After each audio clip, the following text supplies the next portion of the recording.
सहनावतु सहनौ भुनक्तु सह वीर्यं करवावहै तेजस्विनावधीतमस्तु मा विद्विषावहै।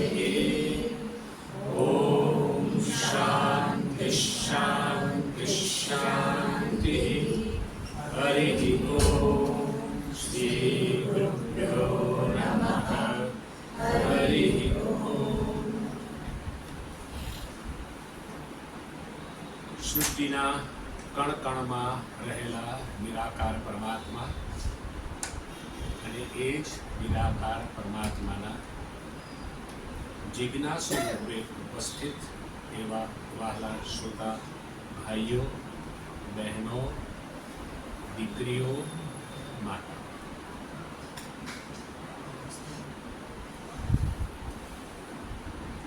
આજનો આ શુભ દિવસ એટલા માટે છે કે એક તો આ માસ કયો ચાલે છે? પુરુષોત્તમ માસ ચાલે છે. અને 2 દિવસ પહેલા નરોત્તમભાઈ અને પાર્થ બંને મળવા માટે આવ્યા.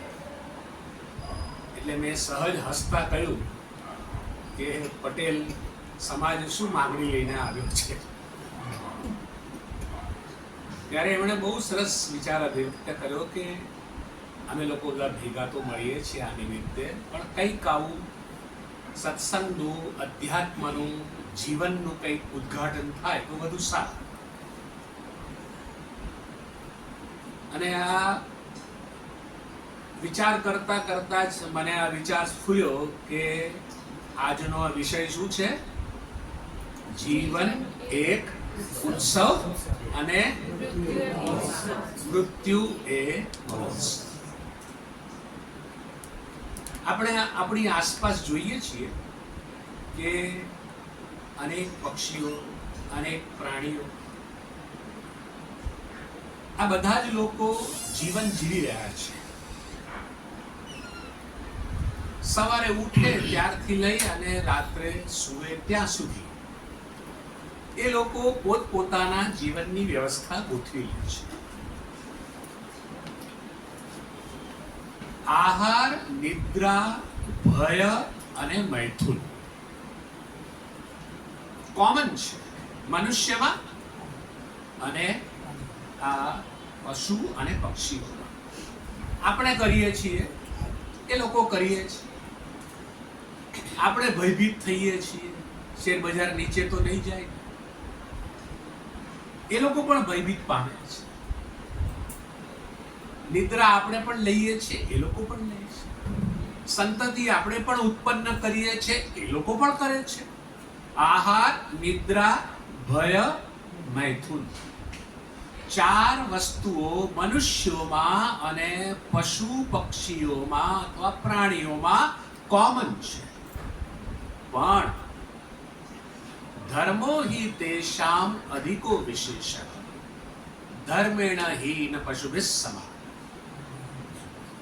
મનુષ્યની પાસે ધર્મ એટલે શું? શું યોગ્ય, શું અયોગ્ય એની સમજ મનુષ્યને છે. ધારો કે હું ગધેડાની પાછળ ઊભો અને ગધેડાને એવું થયું કે મારે લાત મારવી છે, તો ગધેડો કઈ એવું નહીં વિચારે કે આ દેશનો સંન્યાસી છે, એને લાત ના મરાય, હાથ જોડાય. એને તો મનમાં થયું તો શું કરશે? કૂતરાને એવું થાય કે ભાઈ લાવ હું ભોંકું, નીરવ શાંતિ છે. તમે એવું ના કહી શકો ચૂપ થઈ જા. કૂતરો તો ભોંકવા. કેમ? એ લોકો પાસે વિવેક બુદ્ધિ, યોગ્ય અયોગ્યની સમજણ એ લોકોમાં પરમાત્માએ આપી. એનું જે સોફ્ટવેર છે લઈને જ એ લોકો આવેલા. વધુ વિચાર કરી શકવાનું એ લોકોમાં સામર્થ્ય પણ હોતું નથી. બસ પોતાનું જીવન સમાપ્ત થાય ભાગ્યવશાત, બસ ત્યાં સુધી છે. પણ મનુષ્યની પાસે ધર્મ અથવા વિવેક બુદ્ધિ શું છે એ ખબર છે. એટલા જ માટે ધર્મો હિ તેષામ અધિકો વિશેષઃ ધર્મેણ હિ ન પશુભિઃ સમાન. ધર્મ વગરનો, એટલે વિવેક બુદ્ધિ વગરનો, સમજણ વગરનો, સાચું ખોટું સમજી ન શકે એવો વ્યક્તિ કેવો સમજવો જોઈએ? પશુભિસ સમાના, પ્રાણી જેવો જ સમજવો. આપણને સૌને ખબર છે યોગ્ય શું, અયોગ્ય શું. યોગ્ય માટે આપણને સ્વાભાવિકપણે માન છે, આપણે એનું આચરણ પણ કરીએ છીએ અને આદર છે. અયોગ્યથી આપણે દૂર રહેવાનો પ્રયાસ પણ કરીએ છીએ. અહીં મહાભારતનું એક બહુ સુંદર વાક્ય દુર્યોધન દ્વારા ઉચ્ચારાયેલું યાદ આવે છે. જાનામિ ધર્મમ ન ચ મે પ્રવૃત્તિ, જાનામિ અધર્મમ ન ચ મે નિવૃત્તિ. ધર્મ શું છે? જાણું છું. કોણ કે છે? શ્રીમાન દુર્યોધન, હસ્તિનાપુરનો બની બેઠેલો રાજા. ધર્મ શું છે? જાણું છું. અધર્મ શું છે? એ જાણું. ખોટું શું થાય છે એ ખબર છે. છતાં પણ ધર્મમાં, યોગ્યમાં મારી પ્રવૃત્તિ થતી નથી. અધર્મથી મારી બુદ્ધિ નિવૃત્ત થતી નથી, હું હટી શકતો નથી. કેમ? મારી અંદર કોક એક રાક્ષસ બેઠેલો છે કે જે મને આ કામમાં પ્રવૃત્ત કરાવે છે. આવું શ્રીમાન દુર્યોધન કહે છે, પણ કોઈ રાક્ષસ બેઠેલો નથી. વિવેક બુદ્ધિ જ એની ટૂંકી પડે છે. પાંડવોની પાસે ખરેખર તો રાજ્ય જવું જોઈએ, છતાં પણ શું કહે છે? માથાનો વાળ આમ ઊભો રાખો, હું આપવા માટે તૈયાર નથી. હકદાર છે લોકો. એટલા જ માટે મનુષ્યનું જીવન સફળ ક્યારે ગણાય? કે જ્યારે એની પાસે સાચા ખોટાની સમજણ હોય, સાચા પ્રત્યે આદર હોય, અને જે ખોટું થાય છે એનાથી દૂર રહેવાનો પ્રયત્ન કરે. એ જ ખરેખર મનુષ્યનું મનુષ્યપણું છે. બાકી કેવો સમજવું એને? પશુ જેવો સમજવું જોઈએ. અને એટલા જ માટે આપણા દેશની અંદર મનુષ્યને સૌથી શ્રેષ્ઠ યોનિ માનવામાં આવે છે. શા માટે? કારણ કે 4 પ્રકારના પુરુષાર્થ કરી શકે છે. તમે સૌએ સાંભળ્યું તો હશે, જ્યારે પૂજા કરવા માટે બ્રાહ્મણ જળ લેવડાવીને શું બોલાવે છે? ધર્મ, પછી વાહ, તમે વિદ્વાન છો. કામ, મોક્ષ નથી બોલાવતા, હા, યાદ રાખો. 3 જ બોલાવે છે, ધર્મ, અર્થ, કામ. બોલાવે છે ખરા, આપણે એને પ્રશ્ન કરતા નથી કે આનો અર્થ સમજાવો. ધર્મનો અર્થ જ આ છે કે જે પરિસ્થિતિમાં જે કરવા જેવું યોગ્ય હોય, ન્યાય પ્રમાણે હોય, સામાજિક રીત રસમ પ્રમાણે પણ હોય, અને કરવું જ જોઈએ, એને ધર્મ કહેવામાં આવે છે. એક દ્રષ્ટાંત આપું એટલે ખ્યાલ આવશે. આપણે સૌ અહીંયા આ શહેરમાં રહીએ છીએ અને નજીક છે વડોદરા અને આ બાજુ અમદાવાદ છે. અને આપણા ઘરમાં પુત્ર વધુ છે, એને એની ક્વોલિફિકેશન પ્રમાણે એને નોકરી મળી છે વડોદરા. એ નોકરી કરવા જાય છે, સાંજે પાછી ટ્રેનમાં આવે છે, અપડાઉન રોજ કરે છે. વરસાદનો સમય, અને એવો ધોધમાર વરસાદ પડ્યો કે રસ્તાઓ બધા બ્લોક, રેલવે ચાલતી. રાતનો સમય, એને બહુ પ્રયાસ કર્યો વડોદરાથી અહીંયા આવવા માટે, કોઈ વાહન આવવા તૈયાર નહીં. હવે એને ચિંતા બેઠી કે મારો છોકરો આવતીકાલે સવારે સ્કૂલમાં જશે, હું તો છું નહીં, કોણ કરશે? સાસુને ફોન કરે છે કે બા, હું તો બા કહું છું, તમે શું કહેતા હશો ખબર નહીં, મમ્મી. અમારા સમય બા કહેતા. મમ્મી, આવી સ્થિતિ નિર્માણ થઈ છે, મારાથી પહોંચી શકાય તેવું નથી. તમે એક કામ ન કરી શકો?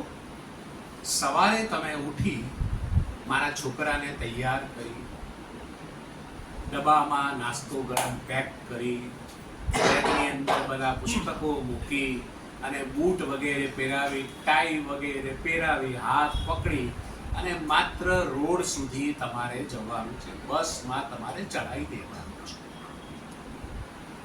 પણ એની બા અથવા મમ્મી અથવા સાસુ એવો નિર્ણય કરે, જ્યાં સુધી હું મંગળાના દર્શન ન કરું ત્યાં સુધી હું કંઈ કરું. હવે પરિસ્થિતિ શું કહે છે? પરિસ્થિતિ કહે છે કે એણે પોતાના પૌત્રને ઉઠાડી, નવડાવી, શર્ટ પેન્ટ વગેરે પહેરાવી, નાસ્તો બનાવી, પેક કરી અને રોડ સુધી મૂકવા જવું. મનમાં વિચાર આવે કે પહેલા મંગળાના દર્શન છે પછી બધું કરે, એ તો આવીને કશે કરવું હોય તો. એવું નહીં. પરિસ્થિતિ શું કહે છે કે આ પરિસ્થિતિમાં મારે આ જ કરવું જોઈએ, મને ગમે કે ના. આ ખરેખર ધર્મ છે. અર્જુનની હાલત જુઓ, લડવું નથી પણ સામે કોણ છે? સગાવાલા છે, મામકા પાંડવા છે. લડવા માટે આવી ચૂક્યો છે, છતાં પણ શું કહે છે? મારે લડવું નથી. અત્યારે સિચ્યુએશન શું છે? તારે લડવું જ પડશે, સામે ગમે તે. એને જ આપણે ત્યાં આગળ ધર્મ કહેવામાં આવ્યું છે. અને આપણે ધર્મની વ્યાખ્યા શું કરી? ટીલા ટપકા કર્યા, મંદિરમાં ગયા, માથું ઝુકાવ્યું, જે ઈચ્છા હતી એ ભગવાન સામે ઓકી નાખી. ભગવાન આટલું મને તો કરી આપે, પ્રસાદ ખાઈ આપણે મંદિરની બહાર નીકળી ગયા. આપણો ધર્મ, આપણો અધ્યાત્મ આમાં જ પૂરો થઈ ગયા છે. ખરેખર આપણે લોકોએ જરાક વિચાર કરવાની જરૂર છે. જો જીવનને આપણે ઉત્સવ તરીકે જોવા માંગતા હોઈએ, આપણા જીવનની અંદર આપણે જોઈએ છે કંઈક કર્મ કરીએ, પરિણામ ઘણી વખત પ્લાનિંગ કર્યા હોવા છતાં પણ પરિણામ સાવ ઉલટું આવતું હોય છે. બહુ પ્રયાસ કર્યા હોઈએ છતાં પણ પરિણામ આપણે ધાર્યા પ્રમાણે આવતું હોતું નથી. દુઃખી થઈ જઈએ છીએ. તો આ જીવનને ઉત્સવ કેવી રીતે બનાવી શકાય? આપણા જીવનમાં ઉત્સાહ, ઉમંગ સતત જળવાયેલો રહે. હું મારું જે કંઈ નોકરી ધંધો કરતો હોઉં અથવા ઘરનું જે કોઈ પણ કામ કરતો કે કરતી હોઉં, છતાં પણ મારા જીવનમાં ઉત્સાહ કે ઉમંગ કેવી રીતે જળવાઈ રહે કે જેનાથી મારું જીવન એક ઉત્સવ સમાન બની જાય. ઉત્સવ કોને પ્રિય નથી તમારામાંથી? ઉત્સવમાં શું કરવાનું હોય? ઉત્સવમાં કોઈ છાતી પીટતું હોતું નથી. ઉત્સવમાં બધા આનંદ કરે. આનંદ આપણને શા માટે જોઈએ છીએ? કારણ કે આપણા જીવનમાં શું છે વધારે પડતું? હા, બહુ સરસ. અનુભવી લોકો કેમ છે? જીવનમાં બહુ દુઃખ છે એટલે શું જોઈએ છે? આનંદ જોઈએ છે. શિયાળો આવશે એટલે આનંદ મેળો આવશે ને બધા. આનંદ મેળો, ચકડોળ ચાલે. હજી દુઃખદ મેળો સાંભળ્યો નથી, કારણ કે ઓલરેડી છીએ જ આપણે દુઃખી. આનંદ આપણને એટલા માટે જોઈએ છે કે કારણ કે આપણું સ્વરૂપ જ આનંદ છે. જરા સમજવાનો પ્રયાસ કરીએ. આપણા સૌની ઉત્પત્તિ, જરા કૃપા કરીને ધ્યાન આપજો, મહત્વનો મુદ્દો છે, મિસ ના થઈ જાય. આપણા સૌની ઉત્પત્તિ માતા પિતાના આનંદમાંથી થયેલી છે. આ વાત આપણે તો સ્વીકારીએ છીએ ને, નેચરલ છે. આ માતા પિતાના આનંદમાંથી આપણી ઉત્પત્તિ થયેલી છે. આપણે જીવીએ છીએ શેને માટે? આનંદ માટે જીવીએ છીએ. અને ખાટલામાં શેના માટે જઈએ છીએ? ભાઈ તમે જાઓ છો કે સુવા માટે? શેના માટે? આનંદ માટે. આખું જીવન આપણો આનંદ માટે. કેમ? એમાંથી ઉત્પત્તિ થઈ છે, જન્મ્યા છીએ આનંદમાંથી. આ મારા હાથમાં એક નેપકિન છે. આ નેપકિનને ઉપર નાખું છું, નીચે આવશે. બધા કે આ તો ગુરુત્વાકર્ષણનું બળ છે, ગ્રેવિટેશનલ ફોર્સ છે. સ્વામીજી આમાં નવી વાત શું છે જરા સમજજો. અધ્યાત્મનો દ્રષ્ટિકોણ જુદો છે. આ નેપકિન જન્મ્યું ક્યાંથી? તાણાવાણામાંથી. બરાબર ને? તાણાવાણા ભેગા થયા એટલે નેપકિન બની ગયું. તાણાવાણા શેમાંથી જન્મ્યા? રૂ ક્યાંથી જન્મ્યું? ઉપર નાખ્યું ક્યાં આવશે? આ જ્યાંથી જન્મ્યું ત્યાં જાય. આપણા બધાની ઉત્પત્તિ આનંદમાંથી થઈ છે. જીવીએ છીએ આનંદ માટે. હાય બોયને હૈયા પીઠ માટે કોઈ જીવતું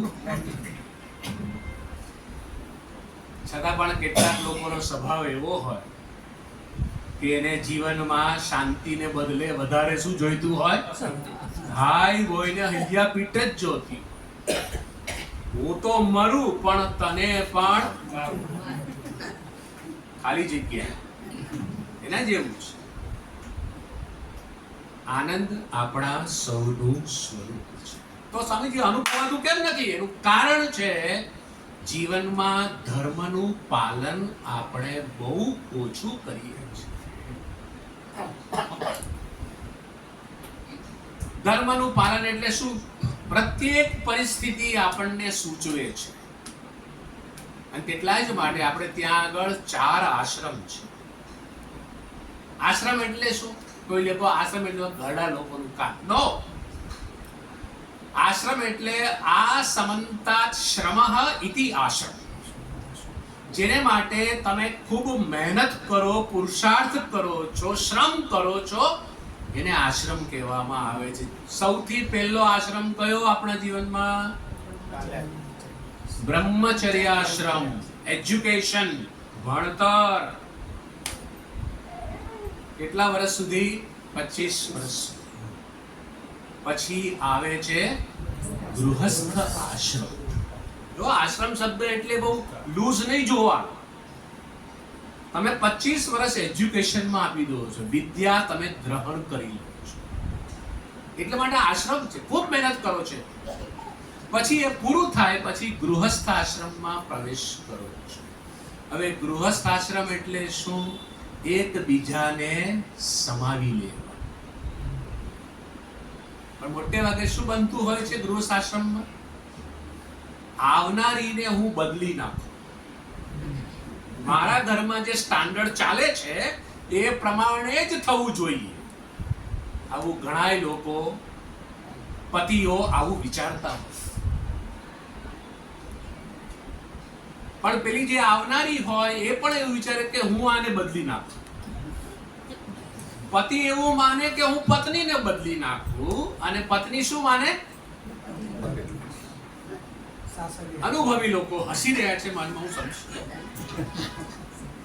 25 વર્ષ પૂરા થઈ જાય બંનેને, અને પછી એ લોકો સમજે કે કોઈ કોઈને, વાહ, વિદ્વાન લોકો બેઠા જ છે અહીંયા, કોઈ કોઈને બદલી શકાય તેવું નથી. તો શું કરવું?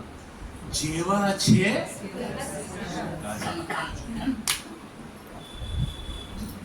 પણ જલ્દી આપણે એવું કરી શકતા નથી. હું બદલી નાખું, પેલી પણ જે હું તને બદલી નાખું.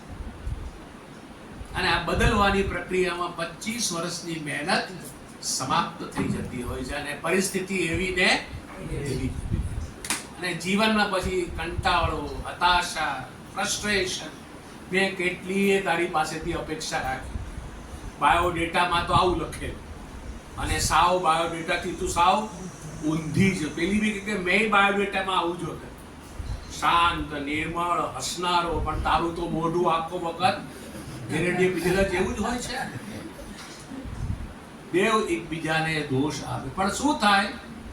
ગૃહસ્થ આશ્રમમાં પ્રવેશ કર્યો છે, અને એટલે માટે બંને એકબીજાનો જેવો છે સ્વીકાર કરી લે.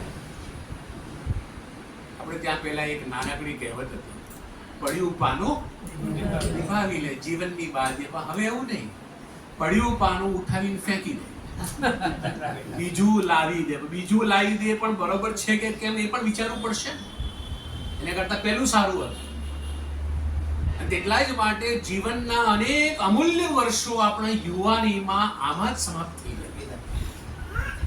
અને જે આનંદ માટે આપણે ગૃહસ્થાશ્રમમાં બંને જોડાયા હતા, જાણે આપણે બોજ વેંઢારતા હોઈએ, ભારખાનું લઈ અને ચાલતા હોઈએ, મજૂરી કરતા હોઈએ, એવું જ આપણને અનુભવ થતું હોય. અને જાણે જીવન ખેંચી રહ્યા છે. બસ કોઈ પૂછે કેમ છો? મજામાં છું. અંદર ખબર છે કેટલી મજા છે તને, પેલોય જાણે છે પૂછનારો, કારણ કે એને બી તમારા ઘરની બધી સ્થિતિ ખબર હોય. અને આને પણ કેવું પડે બહુ મજા છે, જલસા છે. પણ અંદર કેવા જલસા છે એ જ જાણતો. કેમ? કારણ કે ધર્મનું પાલન આપણે ત્યાં આગળ બહુ જ અલ્પ થઈ રહ્યું છે. મોટે ભાગે પુરુષો એવું જ માને કે આ ઝાડુ કાઢવું, પોતા કરવા એ અમારું કામ છે, રસોઈ કરવું એ અમારું કામ છે. પણ કોરોનાએ બધું શીખવી દીધું છે. અમારા જેવા 5000 મહાત્માઓ બહુ ઉપદેશ આપી જાય, પણ કોરોના એક આવી ગયો, એણે બરાબરનો પુરુષોની શાન ને ઠેકાણે લાવી દીધી. અચ્છા લોકો પણ ઝાડુ પોતા કરવા. એટલા જ માટે આપણે ત્યાં આપણા સમાજની અંદર સમસ્યાઓ એટલા માટે જોવા મળે છે કે જેમાં બંને પક્ષો કે નીચું જોવા માટે તૈયાર થતા હોતા, સમાધાન કરવા માટે તૈયાર થતા હોતા. અને તેટલા જ માટે આપણે ત્યાં વિચ્છેદ જોવામાં આવે છે. નથી આવતું ડિવોર્સ. બહુ સરસ બોલી દેવું બહુ સરળ છે. વકીલોને ફી જબરદસ્ત મળે છે, પણ પછી જે જીવનમાં સમસ્યા ઊભી થાય છે, સમાજ એના વિશે લગભગ બેખબર છે. અને તેટલા જ માટે વ્યક્તિ જેવો છે એવો સ્વીકારી અને જીવનમાં શાંતિ મેળવવાનો પ્રયાસ કરવો જોઈએ. ગૃહસ્થાશ્રમના આ નિયમની અંદર આવે છે. સંતાનની ઉત્પત્તિ થાય. હવે ફેમિલી એક સાથે રહેતું હોય તો થોડા વર્ષો વીતી જાય તો હવે એક ઘરમાં રહેનારા દાદા દાદીએ પણ સમજવું જોઈએ, કારણ કે હવે એનો આશ્રમ બદલાય છે. હવે એ લોકો કયા આશ્રમમાં આવશે? વાનપ્રસ્થાશ્રમમાં. હા. અને તમારા સમાજની અંદર તો બધા એક સાથે રહેનારા ઘણા હોય, પપ્પા મમ્મી, દાદા દાદી, પુત્ર પુત્રી, પૌત્ર પ્રપૌત્રો, આ બધા એક સાથે રહેતા હોય. આવી સ્થિતિની અંદર હવે જે પેલા દાદા દાદીના સ્ટેજમાં આવી ગયા છે, એનો ધર્મ હવે બદલાઈ જાય છે. કેમ? હવે કયા આશ્રમમાં આવ્યો છે? વાનપ્રસ્થાશ્રમ. અત્યાર સુધી ગૃહસ્થાશ્રમમાં હતો, બહુ ભોગ કર્યા, બસ 50 વર્ષ થાય એટલા માટે આપણે ત્યાં પહેલાના સમયમાં રાજા જેવા રાજાઓ પણ સફેદ વાળ આવે, બધી જવાબદારી છોકરાઓને અને જેમ યોગ્ય લાગે એમ તું રાજ્ય ચલાવે. કેમ? હવે રાજા વાનપ્રસ્થ આશ્રમમાં જાય છે. શેના માટે? કારણ કે જીવનનું લક્ષ્ય એને ખબર છે.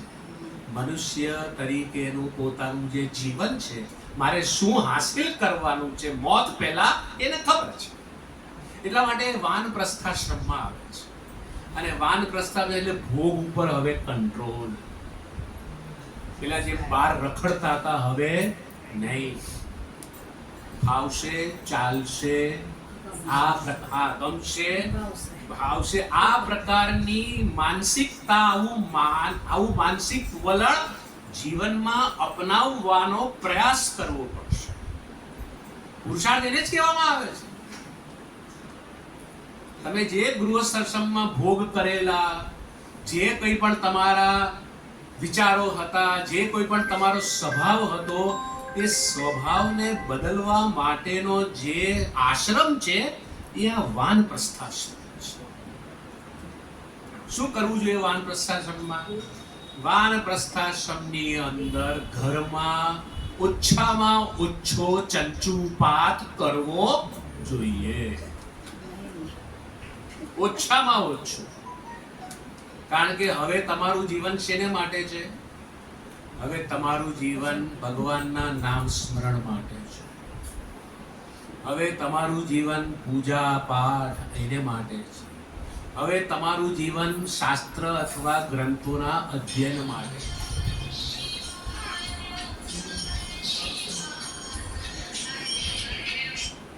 કઈ વાત પાછળથી આવે તમને ખબર ના હોય. અને જ્યારે આ પ્રકારે મનુષ્ય વાનપ્રસ્થાશ્રમમાં પ્રવેશ કરે ત્યારે એણે પોતે બદલાવવાની જરૂર છે. જેવી રીતે બ્રહ્મચર્યાશ્રમમાં હતો અને પછી જ્યારે ગૃહસ્થાશ્રમમાં હતો બદલાયો ને. પેલા અલ્લડ હતો, રાત્રે ગમે ત્યારે સૂવું, ગમે ત્યારે ઉઠવું, બસ. પણ હવે એક જવાબદારી આવી છે, એ પોતે ત્યાં બદલાય છે. એ જાણે છે કે મારી સાથે આવનારી અર્ધાંગીની પ્રત્યે મારી જવાબદારી છે. એ બદલાય છે. ત્યાં એક સંતાન થાય છે. સંતાનની સાથે કેવી રીતે પેશ આવવું એ પોતે બદલાય છે. પેલા ગુસ્સાવાળો સ્વભાવ હોય તો પણ હવે સંતાન ઉપર ગુસ્સો ના થઈ શકે. નાનું બચ્ચું છે હજી તો. એ બદલાય છે.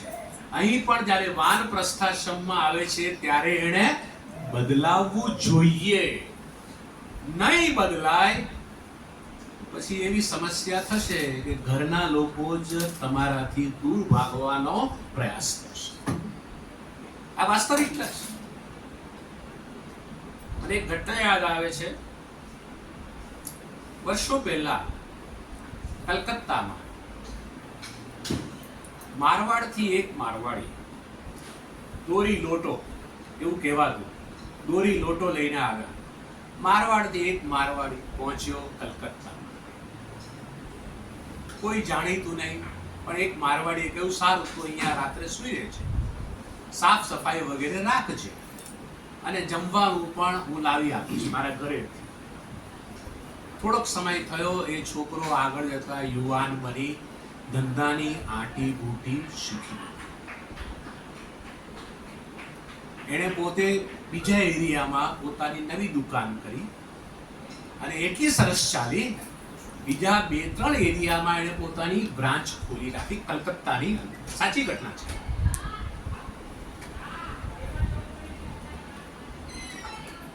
અને જ્યારે પોતે જ આ બધું ઊભું કરેલું હોય ને ત્યારે એક પ્રકારનો ઈગો આવી જાય. અંગ્રેજીમાં જેને સેલ્ફ મેડ પર્સન કહે છે. મેં આ મારી મહેનતથી ઊભું કરેલું છે. દોરી લોટો લઈને આવ્યો, શૂન્યમાંથી સર્જન કર્યું છે. આવું વારંવાર એ પોતે પોતાને મનાવતો. પછી એ પણ ગૃહસ્થાશ્રમમાં પ્રવેશ કર્યો.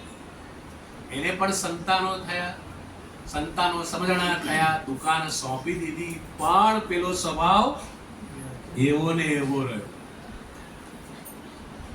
અને બધા જ બ્રાન્ચીસમાં રોજ સવારે જાય, ચોપડા તપાસ, કેટલો વકરો આવ્યો, ક્યાં જમા થયા, કેવી રીતે જમા થયા, તે કેટલા ખર્ચ્યા. આવી સ્થિતિ એના છોકરાઓ સહન કરી શકે તેવી સ્થિતિમાં નહોતા. ભણેલા હતા બધા છોકરાઓ. એટલે ચારેય છોકરાઓ ભેગા થયા અને ચારેય છોકરાઓએ નક્કી કર્યું કે કાલથી પપ્પા અમે તમારી બ્રાન્ચ જે તમે ખોલી છે અમે લોકો ત્યાં નહીં જઈએ, અમે લોકો અમારો સ્વતંત્ર ધંધો કરીશું. હવે આને બહુ મોટી સમસ્યા. એક તો એનું શરીર કામ કરે પણ મનમાં ખુરાટ એટલો કે આ ચારે બ્રાન્ચ હું સંભાળું. શરૂઆતના દિવસોમાં તો એણે બહુ પ્રયાસ કર્યો, પછી એને લાગ્યું કે હવે કંઈ મારું શરીર સપોર્ટ કરે તેવી સ્થિતિમાં. હવે શું થાય? સ્વભાવ પેલો પડી ગયેલો ને કેવો? દોરી લોટો લઈને આવ્યો છું, શૂન્યમાંથી સર્જન કર્યું, સેલ્ફ મેડ પર્સન. બધું મને પૂછીને થવું જોઈએ, તને પૂછીને થવું જોઈએ એ તું માને છે, પણ જરા સમજવાનો પ્રયાસ કર કે તું આ દીકરાઓની સાથે જોડાયેલો છે. અને દીકરાઓ પણ હોશિયાર. મારવાડીનો છોકરો, ધીરે ધીરે એ લોકોએ પણ પોતાની મોટી કંપની ઊભી કરી લીધી. ત્યારે પેલો બાપ ખરેખર શું અનુભવવું જોઈએ? ગર્વ અનુભવવું જોઈએ ને. એને બાપે શું કરવું જોઈએ? ગર્વ અનુભવવું જોઈએ ને. એનો બાપ શું વિચારે છે? તમે લોકોએ મને બરબાદ કરી નાખ્યો. આ બાપ 4 બ્રાન્ચ તમે લોકોએ છોડી નાખી અને મને એકદમ બરબાદ કરી નાખ્યો. ખરેખર બાપે શું કરવું જોઈએ? આશીર્વાદ આપવા જોઈએ કે નહીં? પણ બાપ ભૂલી શકતો નથી કે આ હું સેલ્ફ મેડ પર્સન છું. મેં આ બધું ઊભું કરેલું છે. તે ઊભું કરેલું છે એક ક્ષણમાં સમાપ્ત થઈ જશે, એની તને પણ કલ્પના નહીં. અચ્છા રાજાઓના રજવાડા સમાપ્ત થઈ ગયા છે, તું કઈ વાડીનો મૂળ? પણ અહંકાર છે ને, અહંકાર જલ્દી આ વાત સ્વીકારવા દે. એ હંમેશા અહંકારમાં જ ગળા ડૂબ રાખે. રાવણ જેવા રાવણનો પણ અહંકાર સમાપ્ત થઈ ગયો છે. તું કઈ વાડીનો? અને પછી શું થાય છે? મારવાડીનું ખાટલે પડે છે, કોઈ વહુઓ સેવા કરવા તૈયાર. કેમ? Self made person. મેં આ બધું ઊભું કરેલું છે. એ અહંકારને અહંકારમાં જ સમાપ્ત. એટલા જ માટે આપણા જીવનમાં ઉત્સાહ, ઉમંગ કેમ જણાતો નથી? આપણો જ અહંકાર આપણને નડે છે. કોઈ બીજું નડતું નથી. એ બધા મારા ગ્રહો નડે. કોઈ ગ્રહો બહુ બિચારા નડતા નથી. ગ્રહો તો કેટલાય કિલોમીટર દૂર, માઇલ દૂર બિચારા એની ગતિમાં ફરી રહ્યા છે. તારા જ અહંકારને કારણે, તારા જ કર્મોને કારણે તું દુઃખી થઈ ગયો. અને સ્થિતિ કેવી થઈ? 4 છોકરામાંથી કોઈ પણ અગ્નિદાહ પણ આપવા માટે સ્મશાનના માણસે અગ્નિદાહ આપ્યો ત્યારે એની બોડી. મારું કહેવાનું તાત્પર્ય એટલું જ છે કે જીવનની અંદર આપણે અહંકાર રાખીશું, હું બધું કરી શકીશ, મારામાં સામર્થ્ય છે, બધું જ મને આવડે છે, એવી ભ્રાંતિમાંથી મુક્ત થવાની છે. કારણ કે અહંકાર તમને ક્યારે ઝૂકવા દેશે. તમારે પાણી પીવું હોય, નદી વહેતી હોય, પાણીની બોટલ તમારી ખલાસ થઈ ગઈ હોય અને તમે પહાડોમાં હો, ઉતરીને તમારે નદીને ઓર્ડર કરવો પડે, નદી તો ઉપર આવો. શું કરવું પડશે? આપણે નીચે જવું પડશે અને નીચે જઈ અને ઝૂકવું પડે. ઝૂકો તો જ મળે, બાકી મળે નહીં. એટલા જ માટે આ જીવનમાં ઉત્સાહ, ઉમંગ કે જીવન ઉત્સવ જેવું ક્યારે બને કે જ્યારે હું કરતો નથી પણ પરમાત્મા મારા દ્વારા કરાવી રહ્યા છે. આવી જો ભાવના હશે ને તો આપણા પક્ષે અહંકાર લગભગ નહીં જેવો હશે. તમે પસંદ કરાયેલા વ્યક્તિ છો કે તમારે આ કાર્ય કરવાનું છે. જે રીતે તમારા સમાજની અંદર ટાઇલ્સનો બિઝનેસ, વુડનો બિઝનેસ, આવા અનેક બિઝનેસ છે. તમે આ બિઝનેસમાં સફળ થયા છો કે તમારા બુદ્ધિ કૌશલ્યને કારણે નહીં, પરમાત્માએ તમને પસંદ કરેલા છે કે જેથી એક ક્ષેત્રમાં તમે તમારું નામ ઉજાગર કરી શકો. એટલા જ માટે આપણી જે કોઈ પણ સિદ્ધિ છે ને એ સિદ્ધિ પરમાત્માને આભારી છે. અર્જુન કહે છે હું બાણ ચલાવું છું, ભગવાન કહે છે બાણ ચલાવવાનું તારા હાથમાં છે, પણ એ બાણ કઈ દિશામાં કોને લાગશે એ મારા હાથમાં. તમે ગમે એટલું પ્લાનિંગ કરો અને કોઈ ફેક્ટરી ખોલો, એક ફેક્ટર, એક પરિબળ જે તમે ઘણી વખત ચૂકી જાઓ છો, અને એ છે દૈવમ. તમારામાં ઉત્સાહ છે, પૈસા પણ છે, બુદ્ધિ પણ છે, રો મટીરિયલ ક્યાંથી લાવશો, ફેક્ટરીમાં સામાન ક્યાંથી લાવશો, મજૂરો ક્યાંથી લાવશો, બધું જ તમને ખબર છે. એક ફેક્ટર, એક પરિબળ ઘણી વખત તમે ચૂકી જાઓ છો, એને કહેવામાં આવે છે દૈવમ. દૈવમ એટલે પરમાત્મા. એ ઘણીવાર આપણે ચૂકી જતા. તમારી જે કોઈ પણ સિદ્ધિ પરમાત્માને કારણે છે. જ્યારે આવું સમજાશે ને, તમારો અહંકાર સાવ સમાપ્ત થઈ જશે. રાજા ભર્તૃહરિ, કે જેને ગુજરાતમાં ભરથરી તરીકે ઓળખવામાં આવે છે, એ રાજા ભર્તૃહરિ એકદા રાજમહેલમાં બેઠો હોય છે, અને એની પત્ની પણ બાજુમાં બેઠી હોય છે, અને એક સવારી જાય છે, એમાં એક વ્યક્તિ મૃત પામેલી દશામાં લઈ અને એની પાછળ એક સતી થનારી વ્યક્તિ પણ જઈ રહી છે, એની પત્ની છે. રાજા ભર્તૃહરિ એને જોઈને કહે છે, જો પેલી સતી થવા નીકળે છે, એની પત્ની કહે છે કે એ સતી નથી, એ શૂરી છે. એટલે અત્યારે શૂરવીરતા દેખાડે છે. એટલે રાજાએ પૂછ્યું, સતી અને શૂરીમાં શું ફેર? તો કે સતી એ કહેવાય કે સાંભળે કે મારા પતિ ગયા, એ જ વખતે એ પણ પ્રાણ ત્યાગી ગયા. આ તો હજુ જીવે છે, એટલે એને શૂરવીર કહી શકાય. રાજાને થયું, હું પણ મારી રાણીની પરીક્ષા કરું.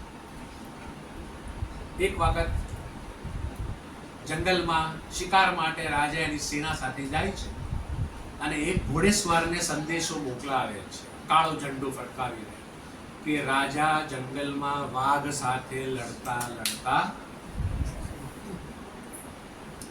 રાણી એ જ વખતે મૃત્યુ પામી.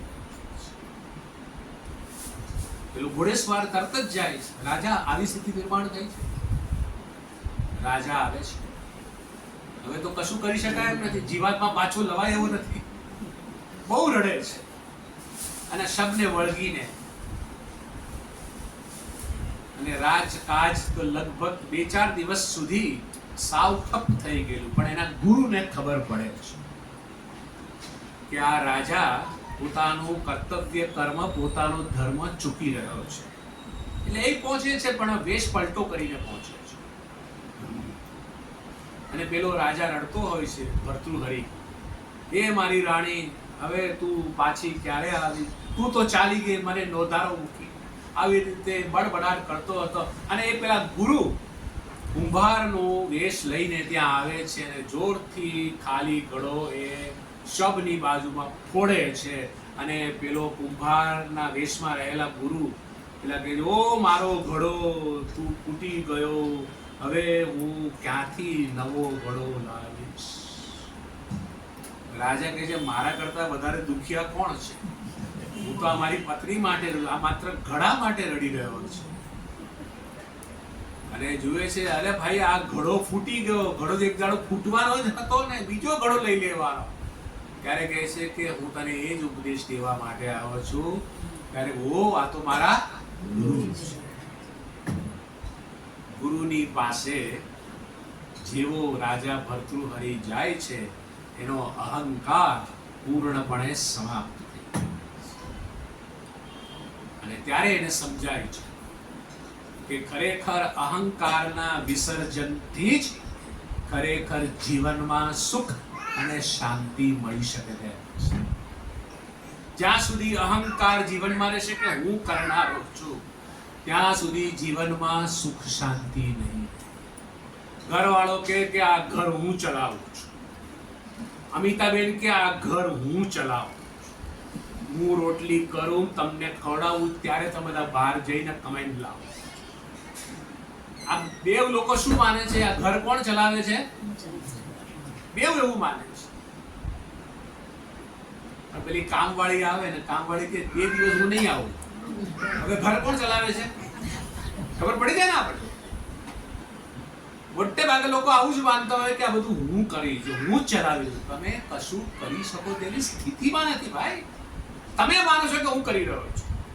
ખરેખર પરમાત્મા આ શરીર દ્વારા ખરેખર કર્મ કરી રહ્યા છે, પણ તમે આ દેહમાં હું બુદ્ધિ કરી અને એવું માનો છો કે હું કરી રહ્યો છું. માટે જ નરસિંહ મહેતાએ કહેવું પડ્યું, હું કરું એ જ અજ્ઞાનતા શકટનો ભાર જેમ શ્વાન તાણે. ગાળા નીચે એક કૂતરું શાંતિની શોધમાં, છાંયડાની શોધમાં બેસી ગયું અને વિધિનું કરવું ગાળું શરૂ થયું અને કૂતરો પણ ઊભો થયો. કૂતરાએ એક પગ મૂક્યો અને પેલા ગાળાના બળદોએ પણ બીજો પગ મૂક્યો. એટલે કૂતરું શું માને છે કે ગાળું. આપણા જીવનમાં પણ આવી સ્થિતિ છે. દુઃખ કેમ છે, હતાશા કેમ છે, મગ્નાશા કેમ છે, ફ્રસ્ટ્રેશન કેમ છે? એ પછીનું આ કારણ છે. આપણને સહજ રીતે જીવન જીવતા આવડતું નથી. સહજ રીતે ક્યારે આપણે જીવન જીવી શકીએ કે પરમાત્મા જ ખરેખર કરાવી રહ્યો છે, હું તો નિમિત્ત માત્ર છું. આ બધું જ આપણને ભગવદ્ ગીતામાંથી. અને આપણે કેવા હિન્દુઓ છીએ કે ભગવદ્ ગીતા શબ્દ ખબર છે, એમાં કેટલા શ્લોકો છે એ અમને ખબર ને. શરમ આવી જોઈએ આપણને. પેલા મુસલમાનો તો થોડા કલમા તો આવડે છે, એ લોકો બોલી તો શકે છે. ક્રિશ્ચિયનોને રવિવારે ચર્ચમાં તો જાય છે લોકો, અને આપણે કેવા છીએ? આપણે કેવા છીએ જો આપણને જ ખબર નથી આપણે કેવા. આપણે આ સનાતન ધર્મની પરંપરા સાથે જોડાયેલા, જેને લોકો હિન્દુ તરીકે ઓળખે છે, કમસે કમ એક શ્લોક તો ગીતાનો આવડવો જોઈએ. તમને ન આવડ્યું તો આપણું જીવન ધૂળ બરાબર છે. ગીતા આપણને એવું બતાવે છે કે તમારા જીવનમાં કોઈ પણ સમસ્યા કેમ ન હોય, એનો ઉકેલ આપણને ભગવદ્ ગીતામાં ઉપલબ્ધ થાય છે. જેવી અર્જુનની સ્થિતિ હતી ને, એવી સ્થિતિ આજના મનુષ્યની પણ છે. ગીતા એનો ઉકેલ બતાવે. અને ભગવાન ત્યાં કહે છે, નિમિત્ત માત્રમ ભવ સભ્યસાચી. બધું જ પ્લાનિંગ કરીને તારું જે કર્તવ્ય કર્મ છે તું કર. ધંધો કરે છે તું કર, કોઈ વાંધો નહીં, પણ નિમિત્ત માત્ર. તું માત્ર નિમિત્ત છે. જ્યારે મહારાજ શિવાજી મુગલોની સામે લડીને થાકી, કારણ કે હજુ શાંતિથી બેઠા હોય ત્યાં જ કે મહારાજ સેના આવે છે, ઔરંગઝેબ વગેરે. એક વખત ત્યાં પહોંચે છે એના ગુરુજીની પાસે, સમર્થ સ્વામી રામદાસની પાસે, અને કહે છે, હું હવે થાકી ગયો છું, હું તમારી જેમ જ બધું ત્યાગી અને તમારા માર્ગે ચાલવા માંગુ છું. સમર્થ સ્વામી રામદાસ આની સામે જોઈએ, એમ રાજ્ય મને આપી દે. સારું, તામ્રપત્ર ઉપર રાજ્ય લખીને આપી દે છે. લો, આ રાજ્ય હું તમને સોંપું છું, તમે ચલાવો. તામ્રપત્ર વાંચે છે એટલે કહે છે, હવે આ રાજ્ય મારું છે, પણ તું શિવા નિમિત્ત બની અને રાજ્ય કરજે. અને ત્યાર પછી શિવાજીના જીવનમાં કેટલું મોટું પરિવર્તન આવે છે આપણે જોઈએ છીએ. શિવાજી ના હોત તો દક્ષિણના મોટા ભાગના રાજ્યો મુસલમાન થઈ ગયા.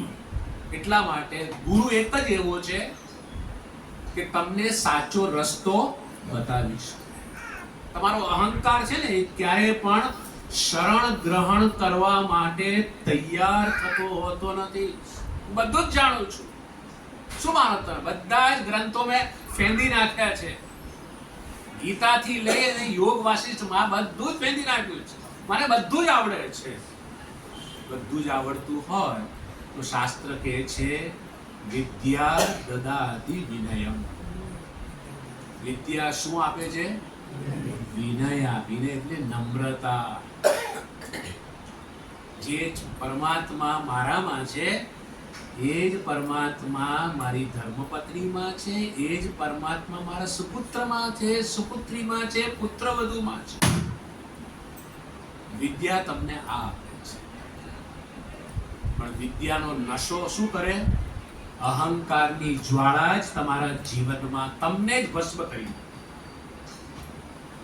અને એટલા જ માટે આપણા જીવનમાં કોઈ સમસ્યા હોય ગીતાનું શરણ લેવું જોઈએ. અને ગીતા કહે છે આપણે બધા કેવા છીએ? નિમિત્ત છે. આપણે કશું જ ખરેખર કરી શકીએ તેમ નથી. આપણે તો નિમિત્ત છીએ. હું નિમિત્ત છું, તમે બધા નિમિત્ત જ છો. તમારા બધાના ઘરમાંથી કોઈક જન્મે મેં એક પાણીનો ગ્લાસ પીધો હશે તો આ જન્મે મારે આવી જ્ઞાનની પરબ માંડવી જ મારે તમને આપવાનું થવાનું. બેલેન્સ શીટ મારે ટેલી કરવાની. હું પણ નિમિત્ત છું. આપણે બધા નિમિત્ત છીએ. એટલે છોકરો આવ્યો છે, મારો છોકરો નથી, મારા નિમિત્તને લઈને આ છોકરો આ મારા જીવનમાં આવ્યો છે. છોકરા ઉપર હક કરવા જશો ને દુઃખી થશો. દુઃખી થવું હોય તો આટલું જ કરજો, હક જમાવજો, પછી જોજો તમે. અરે પેલું ડોગી હોય ને તમારું ઘરમાં, કૂતરું પણ હોય ને, એ પણ એવું ઈચ્છે કે તમે એને પ્રેમ કરો. તમે એના પર હક જમાવશો ને તો ડોગીને પણ નહીં ગમે. એટલે તમારે દુઃખી થવું હોય તો ઉપાય બહુ બધા છે. સુખી થવું હોય તો એક જ ઉપાય છે કે હું નિમિત્ત માત્ર છું. પરમાત્મા જ ખરેખર તું કરાવી રહ્યો છે. આવું જ્યારે જીવનની અંદર વલણ આવશે, પોતાની જાતને બદલવા માટેનું વલણ જ્યારે આપણું જીવન કેવું હશે? ઉત્સવ સમાન હશે. તમને થાક નહીં લાગે, ફ્રસ્ટ્રેશન નહીં અનુભવાય, કારણ કે ખબર છે કે આ બધું જ ખરેખર તો પરમાત્માએ જ રચેલી જાળ સમાન છે. મારો જે રોલ છે એ મારે નિભાવવાનો છે અને યોગ્ય સમય આવે ત્યારે મારે એમાંથી હટી પણ જવું જોઈએ. ક્રિકેટનું ક્ષેત્ર જો કેટલાય સમજુ ક્રિકેટરો યોગ્ય સમય આવ્યો હટી. બોલિવૂડનો રાજેશ ખન્ના, તમે લોકોએ નામ તો સાંભળ્યું હશે, જૂના લોકોએ. એને સુપરસ્ટાર કહેવામાં આવતું. એ સુપરસ્ટાર એવું આ તમારા અમિતાભ બચ્ચનનું નથી. એ જ્યારે સુપરસ્ટાર દશામાં હતો ત્યારે એને થયું કે બસ ઇનફ, બહુ થયું. એણે તરત જ ફિલ્મો લેવાની બંધ કરી. તમારે ક્યારે હટી જવું જોઈએ એ પણ તમને ખબર હોવી જોઈએ. દીકરાઓને કે દીકરીઓને ચાન્સ આપવો જોઈએ. એ તો એક સમય મોત તો શું કરશે? તમને આ જીવનમાંથી હટાવી દેશે. અને એટલા જ માટે જીવન ઉત્સવ ક્યારે? કે જ્યારે પરમાત્મા જ ખરેખર બધું કરી રહ્યો છે. હું તો એક નિમિત્ત માત્ર છું. મારા જીવનમાં જે કંઈ પણ હવે શેષ વર્ષો બાકી રહ્યા છે, હું હવે પરમાત્મા સ્મરણમાં, પરમાત્મા ભજનમાં ગાઉં. તમે ધંધો કરતા હોય તો ધંધાની સાથે પણ પરમાત્મા સ્મરણ થઈ શકે છે. એમ કોઈ એવું ના માનતા કે ધંધાની સાથે પરમાત્મા સ્મરણ ન થાય. પરમાત્મા સ્મરણ કરી અને ગ્રાહક જેવો છે એ પ્રમાણે જ વ્યવહાર થાય. ધારો કે તમારા ઘરમાં હડકાયું કૂતરું આવ્યું તો શું કરશો? વેલકમ, કુછ તો દિન ગુજારીએ મેરે ઘર મેં. એવું ના કહેવાય. લાકડી લઈ અને રવાના કરવું પડે. અને ગાય અચાનક આવી ગઈ તો આપણે એને ઘાસ આપી. વેવાય આવી ગયા તો લાકડી લઈને ના જવાય. આવો આવો, તમે અહીં ક્યાંથી આવો? બધામાં પરમાત્મા એક છે, વ્યવહાર જુદો જુદો. એમ આપણે ધંધા ઉપર બેઠા હોય તોય પરમાત્મા સ્મરણ થાય, ન થાય તેવું નહીં.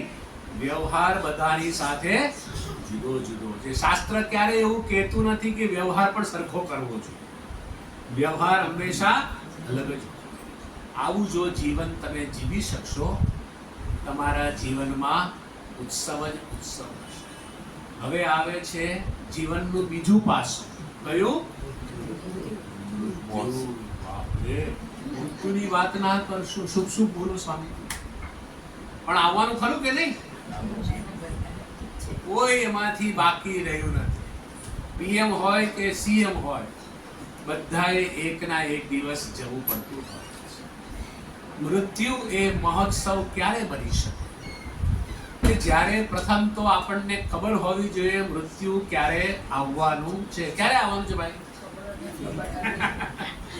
ખબર જ નથી. 70 વાળો એવું કે હજુ બહુ વાર છે, હજુ 80 થવા દો. 80 વાળો શું કહે છે? એ પોતે જ એક્સટેન્શન આપે. યમરાજને કોલ બી ના કરે કે મારું એકાઉન્ટ જરા જોઈ નથી. 90 વાળો 100 સુધી ખેંચવાનો પ્રયાસ. મૃત્યુ ક્યારે આવવાનું છે આપણને કોઈને ખબર. તો શું કરવું? એનો ઉપાય પણ ભગવદ્ ગીતામાં, તસ્માત સર્વેષુ કાલેષુ મામ અનુસ્મર યુધ્ય છે. સર્વેષુ કાલેષુ, સવારે ઉઠો ત્યારથી લઈ અને રાત્રે સુવો ત્યાં સુધી તમારા જે ઈષ્ટ દેવ હોય, જરૂર નથી કે ભગવાન શ્રી કૃષ્ણનું નામ લેવું, તમારા જે ઈષ્ટ દેવ હોય એનું તમારે નામ લેવું, સ્મરણ લેવું. પણ સ્મરણ ક્યારે કરી શકો? જ્યારે તમને એને માટે પ્રેમ હોય. એક 17 વર્ષનો છોકરો હોય અને એને હજુ હમણાં જ નવો પ્રેમ ફૂટ્યો હોય કોઈ છોકરીમાં, સહજ છે, ઉંમર છે, કંઈ ખોટું નથી. હવે બધું જ ઘરમાં કામ કરતો હશે, એની મમ્મીની હેલ્પ પણ કરતો હશે, સ્મરણ કોનું કરશે? પેલી છોકરી શું કરતી હશે? અત્યારે ઉઠી ગઈ હશે, લાવો વોટ્સઅપ કરી. બધું જ ઘરનું કરતો હોવા છતાં પણ સ્મરણ, બસ એના જેવું જ આપણા જીવનમાં બધું જ આપણે કરવાનું છે. એમાંથી આપણે ભાગી શકીએ તેવી સ્થિતિમાં નથી. રહેવાનું છે આ ઘરની અંદર જ. શું કરવું?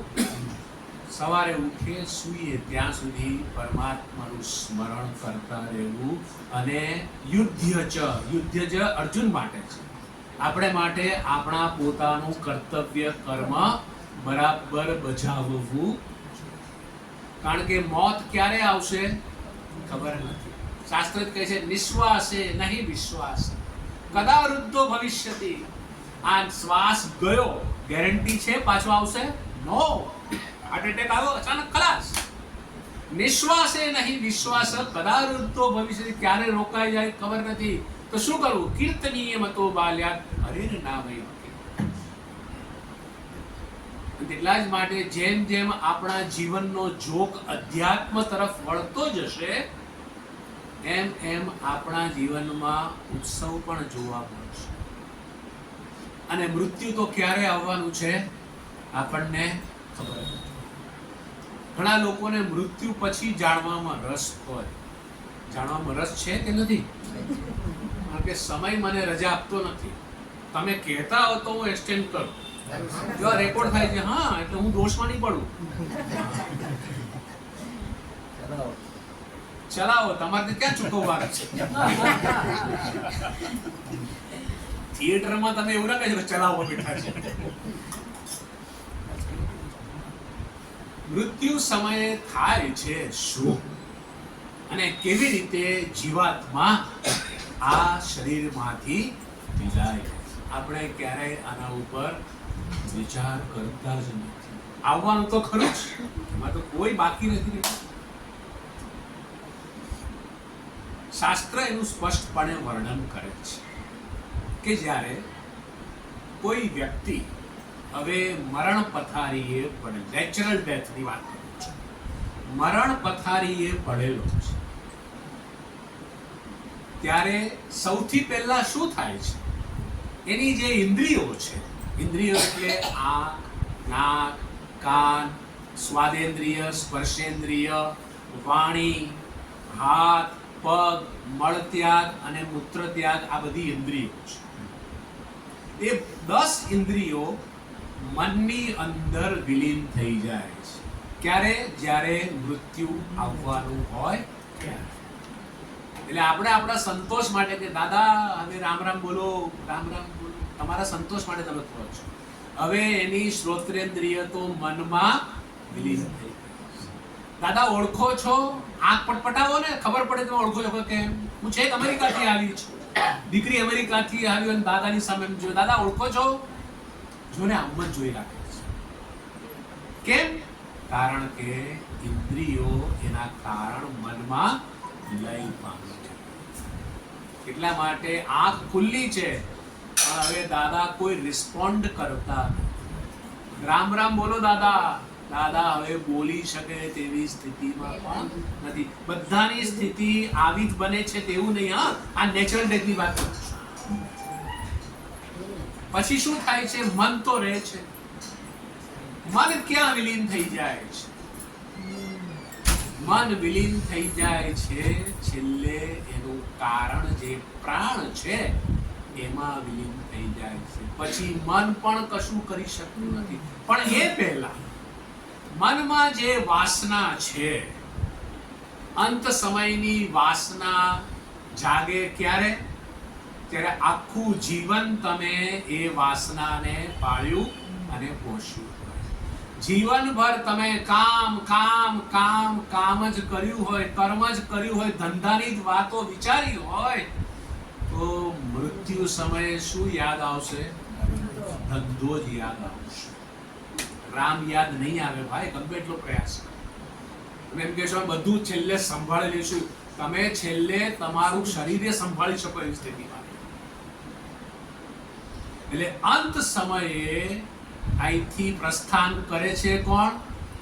મન અહીંથી પ્રસ્થાન કરે છે. માટે ભગવદ્ ગીતાના 15મા અધ્યાયમાં કહે છે મનઃષ્ઠાનિ ઇન્દ્રિયાણિ પ્રકૃતિસ્થાનિ પ્રશ્યતિ. મન આ શરીર છોડી અને બીજી માના ગર્ભમાં જાય. ક્યાં જાય છે? અંત સમયની તમારી જેવી વાસના, ઈચ્છા એ પ્રમાણે તમારો જન્મ. એક દ્રષ્ટાંત આપું, સ્પષ્ટ થઈ જશે. તમારો એક્સિડન્ટ થયો, ન કરે નારાયણ. એક્સિડન્ટ થયો અને માત્ર આંખ જ ખુલ્લી, નાક જ ખુલ્લું, મોઢું જ ખુલ્લું, બધી જગ્યાએ પાટા પાટા પાટા, આમ હાથ કરી અને પગ આમ લંબાવી અને તમને કોઈ ઓર્થોપેડિક હોસ્પિટલમાં 10મે માળે આમ સુડાઈ છે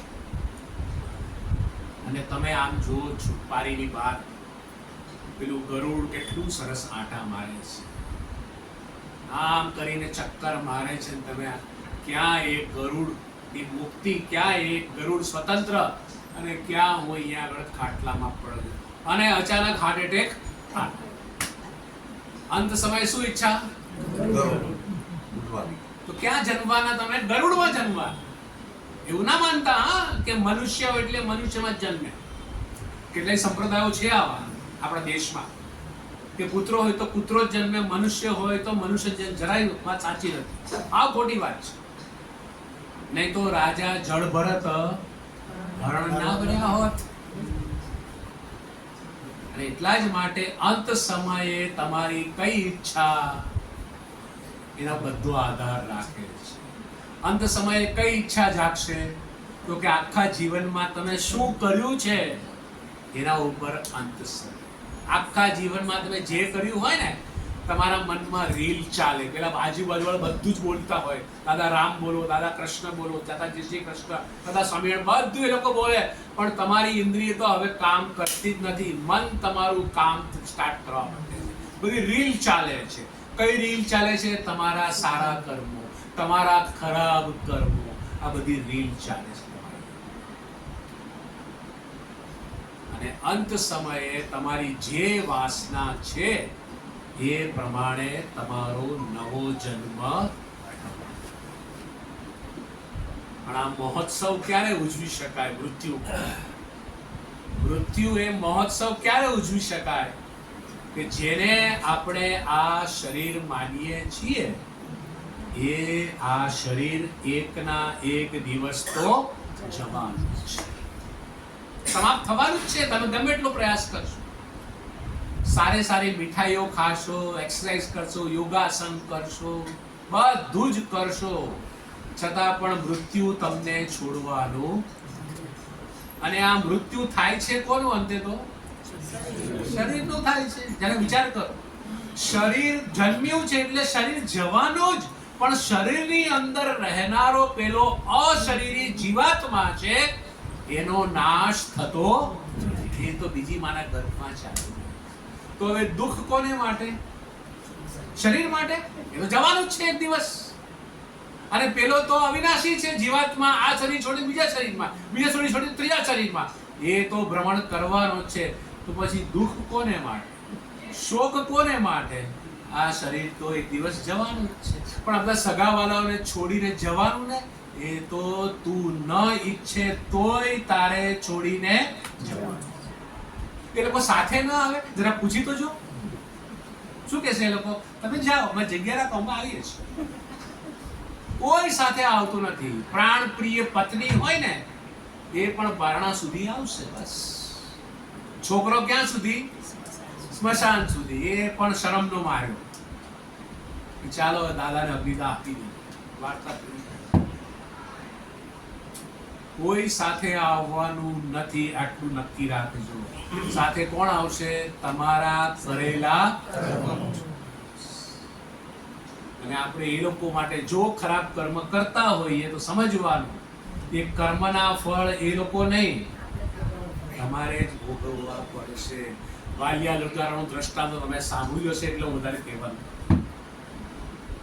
એટલા જ માટે મૃત્યુ મહોત્સવ ત્યારે થઈ શકે કે જ્યારે સમજાય કે આ શરીર તો એક દિવસ જવાનું જ છે, એને માટેનો મોહ શું કામ રાખવાનો? અને શરીરની અંદર રહેલું પેલો અશરીરી જીવાત્મા છે, એનો નાશ તો થવાનો જ નથી. બીજી માના ગર્ભમાં જવાનો છે, તો દુઃખ કે શોક કે પછી સમસ્યા છે ને. જ્યારે આવી સમજણ આપણા જીવનમાં આવશે, આપણા જીવનમાં જીવન એક ઉત્સવ તો બનશે જ. અને સાથે સાથે મૃત્યુ જ્યારે પણ થવાનું હોય ત્યારે જો આવી સમજણ હશે તો આપણે માટે આ મૃત્યુ પણ એક મહોત્સવ સાબિત થશે. આપ સૌએ મને શાંતિથી સહન કર્યું, તે માટે પણ આપ સૌનો હું આભાર પ્રગટ કરું છું. શાંતિ પાઠ કરીશું, પછી વિદાય કરીશું. ઓમ પૂર્ણમદ પૂર્ણમિદં પૂર્ણાત પૂર્ણમુદચ્યતે પૂર્ણસ્ય પૂર્ણમાદાય પૂર્ણમેવાવશિષ્યતે. ઓમ શાંતિ શાંતિ શાંતિ. હરિ